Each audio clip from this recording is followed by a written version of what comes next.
Olá, eu sou William Cruz. E eu sou Caio Nunes. A gente vai apresentar um sistema incrível que ajuda a entender melhor as imagens. Você já se perguntou como as redes sociais identificam as pessoas nas fotos?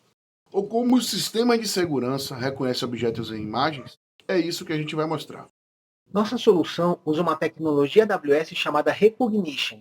É uma inteligência artificial que analisa imagens e descreve o que tem nelas. Podem ser pessoas, objetos e até cenários.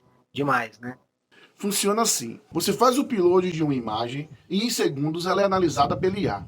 Ela retorna informações sobre o que foi encontrado e a gente mostra essa imagem com os objetos identificados. Com essas informações, dá para criar, por exemplo, um relatório detalhado com os objetos mais frequentes no lote de imagens. Isso ajuda a construir métricas para a tomada de decisões. Essa tecnologia é útil para muitas coisas, como segurança, marketing ou mesmo para ajudar pessoas com deficiência visual.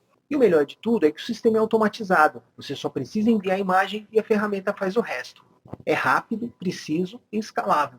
Além disso, o sistema é seguro. As imagens são armazenadas em um S3 sem acesso externo. Você pode confiar que esses dados estão protegidos.